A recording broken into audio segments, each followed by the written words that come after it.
Hi, welcome back to Ahead of the Curve. I'm your host, Dr. Megan Teed, and today we have another Curve Convo with Kerry Green. Welcome back, Kerry. Thanks for having me again. Excited to be back for the first time this year. I know it's been a minute. I feel like, Mhm. have we had a meeting since Thanksgiving? I don't think so. Wow. Okay. Yeah. All right. So we've gone a few holidays. Yeah, it's crazy. We usually do pretty often, but yeah. Yeah. And then the whole, month of January, I feel like it's been a full year. So much has I happened in so January. much has happened. Oh my gosh, crazy. In the world, in our lives, with work. It is, Yeah. it's wild how I much. just look sorry, I just looked to the left and there's like smoke. I have no idea where it's coming from. Hopefully there's no fire out there. Oh, It's the no. weirdest thing ever. Very Okay. strange. Well, I'll Well, let you know if there is. you need to hop off. We can just pick up the That's so weird. Oh, it's got to be something. I don't know. We'll Okay. continue and strange. Yeah. So for the new year, instead of doing resolutions, I've started doing a word of the year. And this year I've chosen, last year my word of the year was savor. And this year it's nourish. And Ooh. um I have a colleague who that she chose that as her word of the year, and I was like, "Oh my gosh, I really like that." So I'm using it as well because it's so good and it really encapsulates everything that I want to have as my intention for the year, and I want to be better with nourishing my mind, nourishing my body, and nourishing my soul. Mm, Um a few ways that I'm doing that. I'm spending less time on Instagram. I am also, I don't know how long this will last, but I have gone 38 days without having any alcohol, uh, which might wow. not sound like very much for No, some that's a people. that's a lot. That's a Um, lot. so I really just want to be more present in my life and in my body.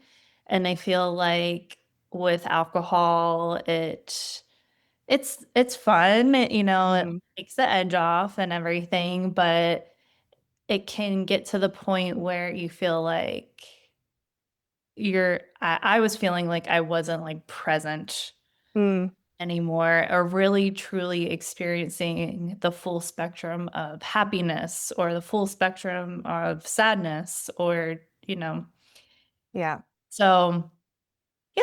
That makes sense, especially for people that work so hard, whether you just work really hard in your career or you have a business. It can be for a lot of people not a slippery slope where you're going to become like addicted, but like that mental switch off at the end of the day. Yes, and that's I was using it like kind of as a ritual, like that was Hmm. I would have a glass of wine at the end of the day, and it adds up. uh Yeah, yeah. yeah. Good for you. Thank you. Yeah, Yeah, like I said, I don't know if it'll be like a forever thing, forever. Just but test the waters. yeah, Yeah. yeah, I'm liking it so far. Hmm. Hmm. We're always on the same exact journey. It's the weirdest thing in the world because I don't set a word. That's Mhm. really cool that you do that. I do set an intention though. And it's like basically the same thing, just wanting to really like slow down and become my old self that I was before starting a business, Mhm. which was constant. It's not that I don't nourish my body, but there are things that I don't do as much as before that I really need to slow down to be able to do that. Like what? Like having a hard cutoff for work hours, like doing your walk or your now there is water flying by. I don't know what's going on outside, but there's something. Don't worry, I'm fine. I live in a big building. They're probably doing some kind of work. Hard cutoff from work, not checking. And I used to get on your case for this when we first met each other. Like, don't check your emails or anything after. Um, Mm. I'm running again much more than I was before. Just all the things that I love that started to slowly fade away because your business is everything and you're always thinking about it. Yeah. And it's really hard to start to turn off. It's very challenging. Yeah. I s A few things that I've done is I take my email off my phone. Mm, That is huge. mm-hmm, That was life-changing thinking mm-hmm, that's good. because I was checking that thing all the dang time, and my parents were I just remember one time my parents were visiting, and we were about to go out for lunch, and I checked my email, and I got this nasty email from a client, Ugh, and triggering. I couldn't be present. I was Mm, like, it ruined my whole day, and, my parents yeah, were down here from Pennsylvania, and it's all because I checked my email. Why? I couldn't do right. anything about anything at the moment, and even if I could, like, I don't know. Even if you could, you shouldn't. Yeah. Yeah. Yeah. So I just feel like that was such a eye-opening experience, an example as to, like, okay, this is why this is not healthy. Yeah. I love that. Yeah. So we're on the same journey, nourishing, Mhm, hustling less, getting offline, just getting back to, your roots. And honestly, even I think other people are feeling it too. Like mhm. other people don't even really, in terms of like business, they don't even want to be like overwhelmed with content and consuming all the time like they used to. I think Yeah, a lot of people are backing off. mhm. I think so too. Um, and I'm also starting to do some crosswords, which I'm terrible at, but, like, I wanna do, Oh, like, more, like, tactile things. So I got this crossword book from the New York Times that I'm struggling my way through, and it's very And I got I this love it. little, like, Scrabble game for it's a solitaire Scrabble game, they call it, but it has a different word for it. Mm, It has 11, uh, dice in it that has, like, a different letter on each side of it. So you shake up your tin, and then you toss your letters down or your little dice, and then you make as many words out of those letters as you can. And it's just, like, mindless, but nothing with a screen. I don't know, it's just yeah. Exercise your brain cells. Mhm. Yeah, yeah, Yeah. Yeah. it's fun to do stuff like that. I love that. I tried to play Scrabble with my husband one time. I never made it past one time because he's actually a genius. I'm not exaggerating, he's a genius. And I just was like, this is not fun. I Oh, can't, no. I don't even know these words. That's really funny. Yeah. Yeah, I had the same experience, but my husband is not good with words, but he's good at math and Mm, puzzles, so he always beats me because he can figure out, like, the best letters to use and how to arrange them, and anyway. so fun. Yeah. Well, I ordered on that note a paint by number for adults. So that comes today. So that's going to be my new hobby.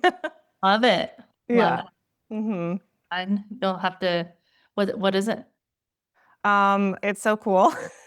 It's a black cat. Well, I'm giving away. I'm giving it away. Whatever. It's a black cat smoking a cigar with a holding a glass of whiskey with like Uh-huh. the jungle, like a really cool like greenery in the background. It's really Cool. random and weird, but it's like I would like this cat is cool as shit. Like maybe I'll keep Yeah, this in my in my house. I like it. Yeah. It's bringing you joy, Yeah, so yeah, it's gonna.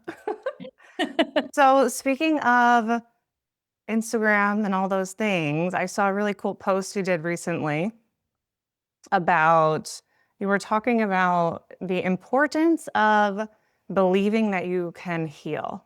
Mhm. Yeah, it was. If you believe that things can get worse, they probably will. If you believe that things can get better, they probably will. Yeah, so simple, right? Yeah. Yeah. What's your experience been with working with people with scoliosis and their beliefs? And I asked that because I really struggled with my beliefs for so many years, and truly, like, that was the reason why I wasn't healing, 100%. Mhm. Yeah, I see it all the time, where I'm going to simplify this as much as possible, where people who are more optimistic in general, like they just have that happy-go-lucky personality, they see the bright side of things, they tend to be more optimistic about their future and their life with scoliosis. They tend to heal more quickly, they tend to, experience less pain in their body. Mm, And then on the opposite of end of side of a coin, people who are a little bit more Eeyore, doom and gloom, identify really strongly with their diagnosis of scoliosis. Like that has become who they are. yeah. Uh, and also they don't have the most optimistic outlook on their future. They tend to stay in pain a lot longer, and they tend to have a much slower trajectory of their healing. Yeah, that makes complete sense. And that's the same thing for me in the anxiety world as well. It's Mhm. shows up exactly the same. If you truly believe that like you're an anxious person and that's your personality or that's your fate, Mm, it's so much harder. And we do, work on the identity level to rewire that. But if you don't, like it's just never going to get better. It's not because that's your identity creates your reality. mhm. Yeah. And Yeah. for so many years, I with scoliosis, and this comes from what we talk about a lot, like what the doctors say to you. The first comment ever made is, "This is forever." So Mhm. my belief was, "Okay, well, duh, then it's forever." Like, "It's forever." Oh, why Yeah, would I say that it's not forever if you told me it's forever? right. Yeah. It's very eye-opening, that effect that your words can have on people as a medical professional or even, a friend or family member. They can say something that sticks with you for the rest of Yeah. your life, where, you tend to change. Maybe you thought about things a little bit differently beforehand, but then they say something and you're like, "Oh, well, I hadn't thought of that." Or like once they see Mhm. an MRI or an X-ray, it's like, Exactly. Well, Mhm. that's really because your nervous system looks to authority figures the most for what it should believe. That's Mm, one of the big things. So that's why, like, what a doctor might say, or even a parent might say, sticks with you, or a teacher when you're young, like how your teachers treat yeah, you matters a lot. It sticks with you so much more than even just what, like, a friend would say. yeah, Isn't that's that weird? so weird. Hmm. But it Yeah. makes sense. How do you help people walk through that change in identity? Well, the most important thing is seeing where the belief was born, right? Whether that's like, I don't believe I can heal scoliosis or anxiety, like backtrack it. What's the first memory you have? Like, I finally could remember the first time a doctor like said that to me. And then all of a sudden it was like, oh my gosh.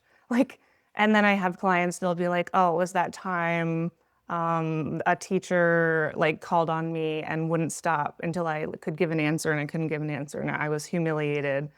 And then Mm, I downloaded a belief that I'm like dumb or something's wrong with me.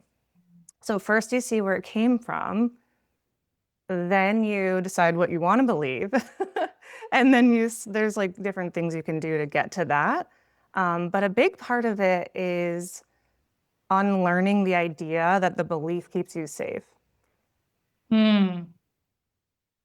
So, for example, if I believe that being hypervigilant about my body keeps me safe, then I'm going to keep doing that. But it's not actually keeping you safe. Once you see that, it's a lot easier. Mhm. Yes.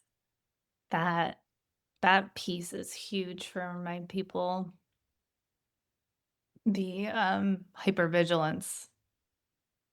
Yeah. Yeah. That tends to stay with people, and it's very hard to break out of because even when they're starting,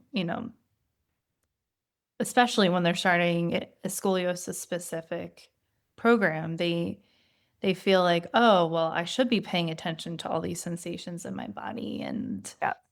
and writing it down or reflecting on it." And it's hard to change their mindset or help them change their mindset sometimes with that because they've gone through, so many different things before where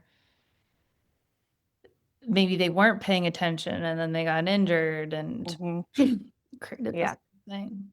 Exactly. Like at one point, it did protect you. Mhm.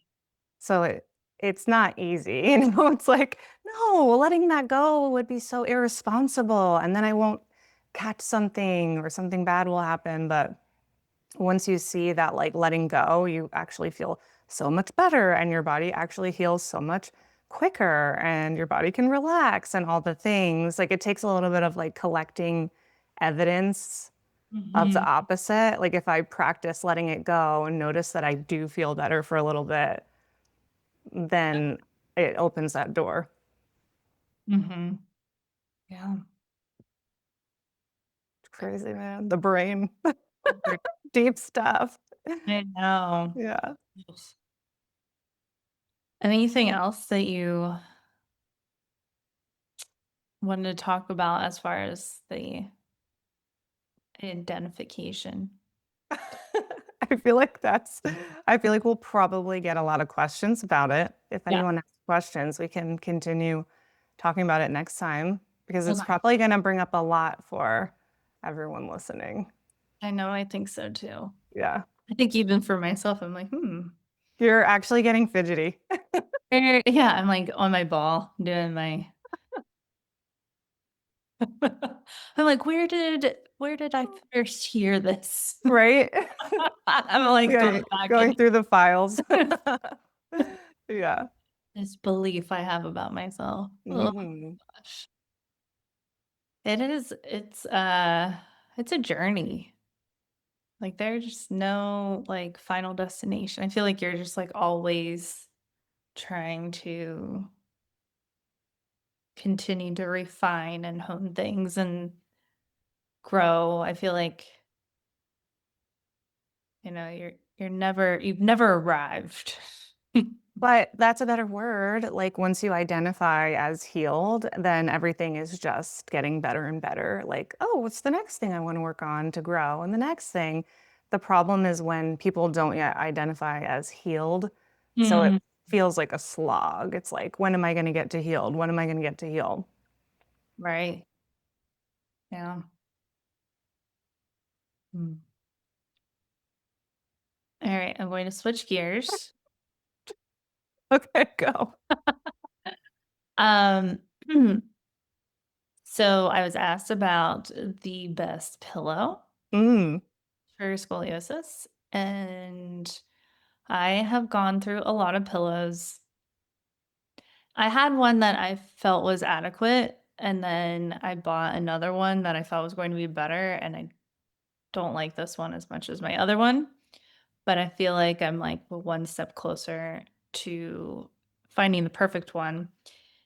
I found one on Quince. So, what one of the Oh, criteria for me is it has to be made of organic material. I don't want, like, any, like, polyester, whatever stuff laying on yeah. that all night long is not great.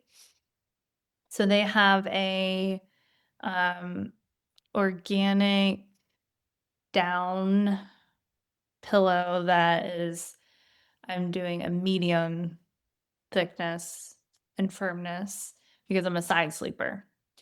Same. Yeah. So what I've run into is most of the time the pillows are too soft and then my head is collapsing into the pillow and I feel like I'm overstretching, over lengthening the top side of my neck and compressing the bottom side of my neck like all night long. And I'm Yeah. trying to find one where I don't have to use my hands and my arm to give that extra support in between the bed and the pillow, to fluff it up high enough to not do that. So I think this is going to be the perfect pillow. I hope so. I am not anywhere near finding that. So when you find it, you need to let me know. I mean, that's the main reason I wake up at night. Is like, oh, Mhm. these sides, or I need to readjust my pillow, and that isn't. Yeah. I hate that feeling of like the pillow not having the right support, not even just, it's like where you're almost like blocking your lymphatic Yes. system because you can feel it, your shoulder is like smushed against your Yeah, head. that's not good for your face. Yeah, not good. So this is kind of off the topic, but what's your thoughts on stomach sleeping? I'm not a fan. Okay. Shit. I like that too Um, sometimes. especially for scoliosis, um, for several different reasons. The first one is you're in a spinal extension throughout the course of the night, being on your stomach, and gravity is pulling, especially your Mm, lumbar spine, further mhm. into that extension overnight. And then the other thing is your neck. You're having to turn your head completely 90 degrees. 90 degrees? Yeah, 90 degrees. I was checking if I can do that. 90 degrees for the entire night Yeah. to breathe. So it's not the greatest for your neck. Okay. Well, I don't do it all the time, but for some weird reason, if I can't sleep, if I do it, I fall right asleep. It's Mm. like I use it in like emergency times. Yeah, it's weird. I don't know why. It's comforting. I do like a halfway in between. Mm. So I'll be like semi on my side and semi on my stomach, but I'll have like a pillow Like a pillow. Yeah, that I put my leg up on, and that seems to work really well. I think it's like kind of a comforting position maybe for people. I think so. Yeah. Feels like you're like hugging someone. Yeah. Yeah. All Mhm. right. So let us know. Keep us I will let keep you. us filled in. Yeah. Have you tried any weird pillows? Honestly, I wouldn't even be able to tell you the names of them. Yeah. I've tried so many and they just always let me down. They just always let me down. Did you ever They're try my so big. pillow? My pillow? No. What's that? That's not the one with the weird ridges, right? No. It's like a TikTok pillow. No, Oh, no. okay. TikTok people have made me do like videos for that pillow. They sent it to me. I was like, oh yeah, I'll try it out. And then I hated it. And I'm like, Oh my gosh, it looks gosh, terrible. now I have to make a video about this pillow that I don't even like. That's hilarious. Ugh, it was so bad. And then I gave it to Mark to use, and he was like, "This pillow sucks." He did. No, my pillow is the one that has like a bunch of like little foam beads in it. That's what mine has right now, And but then, it's even hard to get like the beads just right. It's like I took too much out or I put too much back in. yeah. Yeah. I mean, I think it's a smart idea, but Yeah, we're gonna get there. it didn't work well for me. I just ended up in a little bit of a hole. Yeah. Um, next question is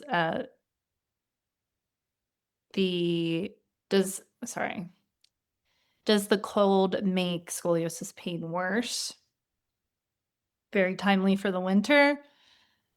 I would say yes to that question. In general, like if you're having pain, cold tends to make that pain feel more extreme. Um, that's why I generally don't advise unless it's an acute injury, like, oh, I just sprained my ankle. I don't advise putting ice on injuries. I advise putting heat on injuries because it's more soothing. It Mm, helps increase blood flow, all those things. Uh, yeah. yeah. Is that because, cold, like, restricts blood flow and stuff? Yes. Yeah, okay. And if you are suffering with arthritis or something like that, it can make it feel like more achy. Uh, Mm. just like if you have a toothache and you bite into something cold, how much Whoa, yeah, don't even say that because 'cause I'm like oh, yeah, that's it I can makes feel it when you I yeah. can feel it. No, that's terrible. Yeah. Aw, that's probably why my cat is, like, feeling like she's old, and it's been really cold here in Florida. For us, like, it's cold. It got down to, like, 30s, and she's So just seeming a little bit more, like, arthritis-y. Maybe oh, that's why, I didn't think of that. yeah, Yeah. maybe. Mhm. Poor girl. Yeah. Yeah, any thoughts on cold and Uh, I love it. I love it for so many reasons. Number 1, I'm a sociopath. Number 2, I it doesn't ever get cold here except for just, like, a very short amount of time. We only have a couple of weeks a year, and I miss running in the cold so much. Like, when I lived in New York City, I loved running in the snow, and it was just so fun. So I love it because I just get to run without it's not fun running when it's 90 degrees. I It prefer that. sucks. You prefer I it? prefer 90 degrees over being freezing, yes. Ah, Much rather sweating, yes. I wouldn't wanna live in the cold, but I need, like, little bit of it at least. Yeah. Yeah. Well, this is part of what I brought back from my Austria trip with me was I am now embracing the cold, even though, like, my natural instinct is like, oh, I hate the cold." Mhm. But when we were in Austria, we could walk everywhere, there was snow everywhere, people were sitting outside at cafes, and it was, like, 20 degrees or below. Wow. And they're just bundled up. They're like, "Whatever, this is part of our day, and Right. this is part of living here." And I was like, "Okay, if they can do it, I can do it I and can do this, yeah. so Wow, that's amazing that they can just sit but I guess your body adjusts, like I mean, they have blankets, but still, oh, it's okay. you know, Yeah. I still would not choose to sit To outside. hang, yeah, just Yeah. yeah. Mhm. Yeah, luckily, I don't get more pain in the cold, though. Mhm. Yeah. Yeah, I don't get much pain in general anymore, knock on wood. that's awesome. Yeah. Did we Uh, have was that the last of that was the last question. okay. Yeah. Mm. So, I think we might just save some of the extra stuff that we had for our next episode. Yeah, and if they have more questions about their Yes. beliefs, yeah, send Yeah. it to us. All right. I will. I will share that with you and hopefully people send some stuff in. But yeah, Love it. thanks for joining us again, Carrie. It's good to have you. Thanks for having me. All right. Until next time, stay well and stay ahead of the curve.